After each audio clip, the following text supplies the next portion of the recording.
Hello, hi, welcome to and welcome back to the City Go Writer channel where I talk about books and films, and today I'll be doing the book annotating tag. I'm just sighing because this is the third time I'm recording this and I just want this to stick finally. Okay, so this time we're gonna record on my phone. So, yep. This time, we'll do it on my phone. This time, we'll have the questions and my answers to those questions on my laptop. So if you see me looking down, I'm looking down on my laptop, okay? Okay. So, hi. Welcome to City Girl Writer channel. And today, we'll be doing the book annotating tag created by the Jessie from Bowties and Books. I will link their channel down below, tag them as well. And we'll also link their original video as well so that y'all can see their video. So pretty much this book tag is just a tag where I can talk about how I annotate my books, basically. So yeah, that's pretty much what this tag is. And also, I really like book tags. I've been wanting to do this for a while, to be honest. So finally glad I get the opportunity to do it this month. So let's get into it. Question 1. Do you mark your annotations with page flags? Yes. Yes, I do. If you've seen my reading vlog of Babel, you will see that I have been tabbing that entire book. I will link the vlog up in the cards if you haven't seen it yet. So, yep, I use page flags. Question 2. Do you match flags to the book cover or do you have a set flagging system? I do both. I have two ways to do it. I have a set ways of specific colors that represents plot, characters, emotional moments, world building, good diction, and queer experiences. I have like 6 colors for that. That's red, orange, yellow, green, blue, and purple. Although that's more specific with some books. That's just like a system I use for just any book that I will read. Sometimes, especially with something like a special book or certain books, like Babel, for example, I have a more of a flexible annotating system. You know, maybe I have something regarding the story that I want to keep track of. Like maybe there's something about the world I want to keep track of more often. Like for Babel, I already knew going in about language, translation, academia. So I put tabs for all that. Anything, any historical references, if I wanted to like highlight, you know, some things and all that with regarding to page flags, I've already did that with Babel. So yeah, I have 2 systems basically. I mean, sometimes I'm even thinking of making more or just changing the rules up. But you know, it all depends. It depends. Especially with actually the books I'm currently reading. For example, File Lady Fortune by Chloe Gong. I have, if you see there, I do have page tabs that are different colors here that do kind of match the cover of the book. So pretty much pastel colors, more in the pink area and purple, basically, just to fit the color, the vibe of this book. All right, question 3. What is the first book you ever annotated? Well, since we're currently talking about Chloe Gong, I actually annotated her debut series, These Violent Delights and Our Violent Ends. Although I didn't really put much of annotating or tabbing, especially for These Violent Delights, but yeah, these were the first ones I've annotated and stuff. I think it was really fun though. That was definitely fun. Fun for sure. Just, you know, little tabs, use pencil. Barely didn't write much in the margins, but you know, quick stuff. Also, it is cold outside, so that's why I'm wearing this hat indoors, and I have like this throw blanket. And of course, the heating and cooling system just got started up again. So, yep, gotta be pumping up the heat for the cold because it is cold where I am. I am in the Midwest. It is cold. All right. Question number 4. Have you ever been against annotating books? In the grand scheme of things, not really. As long as you own the book, like it's your own copy, I was fine with people just annotating a book. But I was definitely against people writing in a book that was like a library book or for the school library. Like, don't write in those books, please. That's for everyone. It's not for you. If you want to write in the book, even if it's in pencil, just get your own copy. I know not everyone can do that, but don't write in the book that you cannot afford to have. You know what I'm saying? That's just me. That's just my opinion. Question 5. Did you ease into annotating your books or did you jump right in? I definitely eased into it for sure. I wanted to start small. Like in These Violent Delights, as you can tell, I've only had 1 tab, but as far as like what I wrote inside the margins and stuff, well, yeah, I mean, I've only had like, you can barely see it because it's in pencil. I've used pencil and stuff. I didn't even use highlighters at all, just pencil, and very little tabs because I did not know what to annotate in a book like this. I didn't know at the time. So I was like, yep, just gonna do something simple. Very, very simple. Question 6. Do you keep an unannotated version of your annotated books? For the most part, no. There's only 2 books I have more than 1 copy of, and that is Babel by R.F. Kuang, and then Far Lady Fortune by Chloe Gong. For Babel, it was an anticipated release that I knew I was going to love. For Far Lady Fortune, I only have another copy because I was impatient and I didn't think I could get the Barnes & Noble exclusive edition, so I got the Book of the Month one. But then I was able to snag the Barnes & Noble exclusive edition of Far Lady Fortune, so it's all good now. It's all good, it's all good. But as far as every other book, I've only got the 1 copy, because I cannot afford to get multiple copies, even if it's annotating. Although I feel like though if it's a classic, I probably could, but that's only if I read it for school. Like for a book like Beloved, I know this is usually for, you usually would read this for school, but I originally bought it for school, but since I'm taking a break from academia, I instead pretty much read this for personal enjoyment early on this year. I think it was in January of this year. And as you can tell, I've already done a lot of tabs and I've already annotated and stuff. But I probably will get another copy of Beloved so that when I go back to school and I go back to this class and stuff, I can reread and annotate it in a new light. Because now I've been more accustomed to reading books. Not much with classics, but I have been more accustomed to Toni Morrison's writing. And it will be a reread, so I think it'd be cool just to get another copy of it, only for me to annotate it again. Or I could possibly just get rid of all these tabs and stuff. Who knows? I don't know, man. I don't know how I'm going to do it. But I probably will have to re-tab everything, though. But that's a different time for a different video. Okay, question 7. Has anyone ever annotated a book for you? No. I kind of do. I kind of would like someone to annotate a book for me. But as of right now, no. Question 8. Do you mind used books with annotations already in them? Yes. Yes, I do mind. I prefer my books to be new, or if it is used, that it doesn't have any annotations, because I wanted to annotate it myself. Question 9. Have you ever gotten hate or horrified stares for writing in your books? No. I have not. I have not, thankfully, because I don't know what I would do if someone was giving me hate or giving me horrified stares. I'm like, I don't know what to say. Like, I'm trying to read here, y'all. I'm here to get my book, get the book, and just read. That's it. I ain't looking what everyone else is doing. I'm doing my own thing. So maybe there was, but then I wasn't paying attention. I don't know. Question 10. What do you annotate your books with? I annotate my books with tabs. So, for example, I had the color note, page flags. I got these off of Amazon. If I find the link for it, I will link it down below, but I probably won't. I don't know if I'll be able to find it, though, so, because I don't really use Amazon like that, so, I don't know. But these are color note tabs. Then I have the post-it tabs. I have 3 versions of it. I have these ones with the arrows, and then these new ones. I've never actually used these tabs before, so this is still new. Although I might try with some books in the future. Who knows? I might use these ones, but for right now I only got the one of these. And then I have these ones. I actually have a set of color note. So I have this one. This is the one I'm using for annotating Far Lady Fortune, so that's the range of colors I have. This one I'm not using it to annotate anything right now. Or this one. Or this one. Or even this one. I'm using just this one. So yeah, that's the tabs. So the color note tabs I got off of Amazon, and then the post-it tabs I got in my university bookstore. I don't think I can really link that because I think you need to be a U of M student to access those materials. So sorry, unless you go to the store physically, then that's a different story. But yeah, sorry. But then I have highlighters, which I also got at the university bookstore. I have 6 highlighters. I have the hot pink, bright orange, and a pale yellow. I have a bright green, a pale blue, and a pale purple.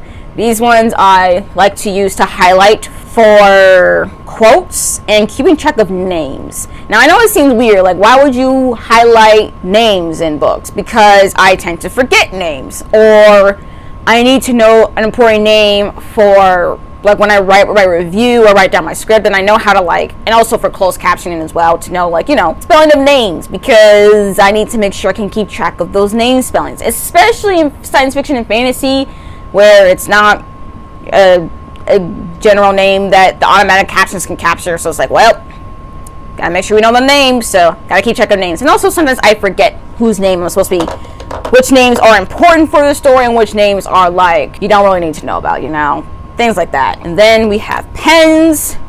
I don't really have a lot of pens I use specifically for annotating. This one's my main one, and it's blue, and I got this at the university. These ones as well.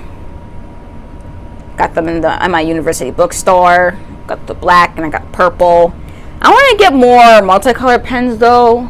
This is actually the same brand of like my highlighters, and I don't really necessarily use these specifically anything for my books, but I might start using these because I have multiple colors, so I can use it for a lot of my books to fit the cover of the book. So like, in all honesty, I could use these to write in the margin, and they're also thin. They're what is it? It says 0.8. It says 0.88, so it's pretty small. I mean, it's a little bit wider though. It is more of a wider tip, but I can still like write in the margin. The problem though is that they kind of bleed through, so I have to be very careful on what books I could annotate this on. Like, I have to be very careful to make sure the paper is not too thin. And another thing too is to make sure, I mean, I think these highlighters are fine.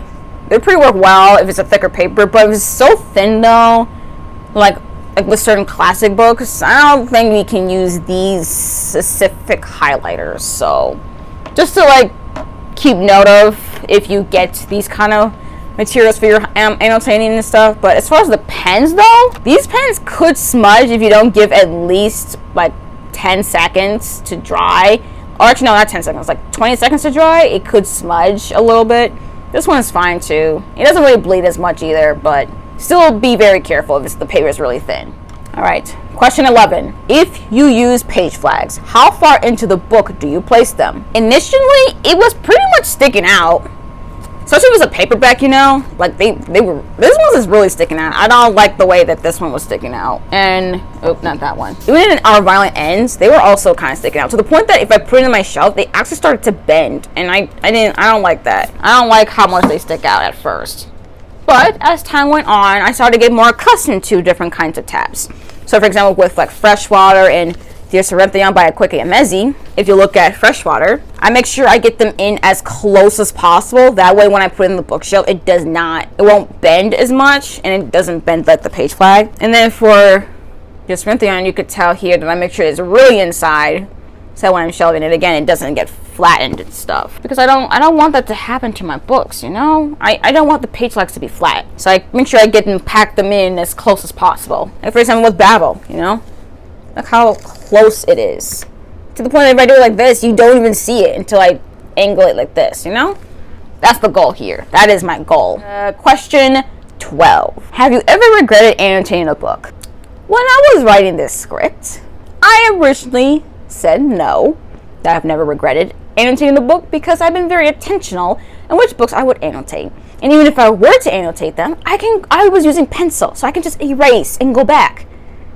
But unfortunately, for the month of November, I have currently been reading a book that I'm starting to regret annotating, and that is The Cloisters by Katie Hayes. This is a new book. This is a Book of the Month edition one. This is a newly released book. It just came out like 2 weeks ago. 2 weeks? Actually, no, I think it was nearly 3 weeks now. But yeah, I'm not really liking it. I am in the middle of it. I'm still currently, quote-unquote, reading it, but I have been debating on DNFing it because I'm not enjoying it. And it's not like I've been writing it in pencil. No, like, y'all, I've written it in pen with my updated system. But as you can tell, though, there are no page flags, so I'm not wasting any page flags. I already knew going in pretty early on while I was reading the prologue. I was like, yeah, we're not using page flags in this book. But I'm not even enjoying it enough to think that maybe this could be a 4-star read. No, we're already in like the possibly 3 or even just a low. Actually, no, not even a 3-star, because 3 stars are still decently good books. It's getting the 2-star range. I mean, it could change if I continue to read it. And maybe I will, just so that y'all can like know my thoughts on it. But comment down below. Would like a dedicated review for The Cloisters? Just comment down below on that, okay? But yeah, this is definitely a book I've regretted annotating. And now I'm going to be way more intentional. Which leads to question number 13. Why do you annotate? I annotate for 3 reasons. 1, it helps me to remember what is happening in the book, especially in fantasy. Because let me tell you, there are fantasy, especially if it's a fantasy series, I need to be able to keep track of what on earth is going on. Not only in the world, but just like with characters. Especially if there's so many characters, like a big cast. Like I need to know what's going on, who am I following along and everything. I need to annotate because I'm about to be confused. And then the second reason, it's that it's also easier to write full reviews, because that way I can like really say, you know, what I really loved about a book and what I really did not enjoy about a book. But yeah. And then the third reason is that it's also just for personal entertainment. I think it's just funny just to like look back. Even when I'm currently reading The Cloisters, I be looking back on some things that I wrote in the margins, and I'm just like, okay. I'm like, dang, I got some opinions on a particular character for sure, especially in this book. I'm like, I smell some things. I'm like, I look, you know, it's very entertaining to see my thoughts going through it. All right, we have 2 more questions. So we're on question 14. When underlining, do you use a ruler? No. What? No. I know color note tabs have this ruler thing that I could use just to like go, do I want to do that? Nope. Why would I do that to myself? I'm lazy. I'm just going to get a pen and just underline. Because, yep. Is it going to be straight? Most likely not. It don't need to be straight. It just needs to be a way that it doesn't cross out a word accidentally. That's all that matters. No ruler. And then question 15, which is the final question. Do you annotate each book that you read? Absolutely not.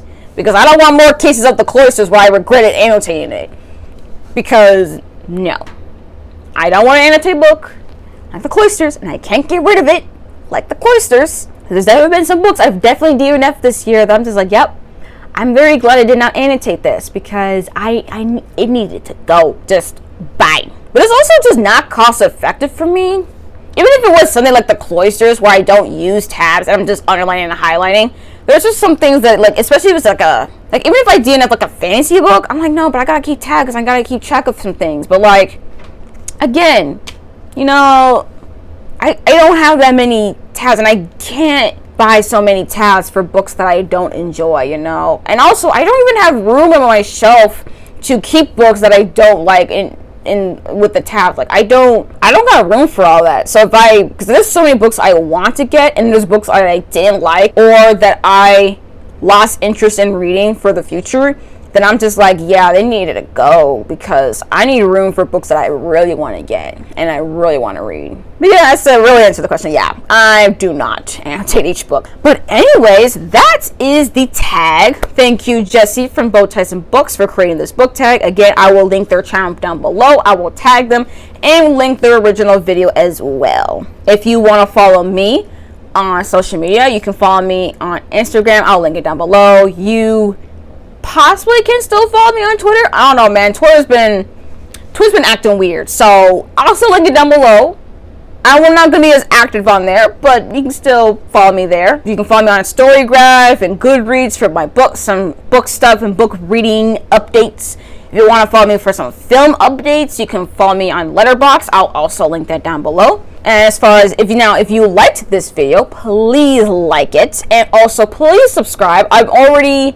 As I'm recording right now, I'm almost at 130 subscribers, which is totally amazing. Thank you, my subscribers, for subscribing to me. I've only been here for about 2.5 months, so I'm actually really grateful that y'all see this channel like, yeah, we're gonna support this creator. Like, thank you so much for subscribing. And also, please comment down below on your thoughts. Do you annotate your books? How often do you annotate? You know, maybe answer any of the questions from the tag down below. But anyways, thank you again for coming on to this channel, and I hope to see you all in the next one. Bye.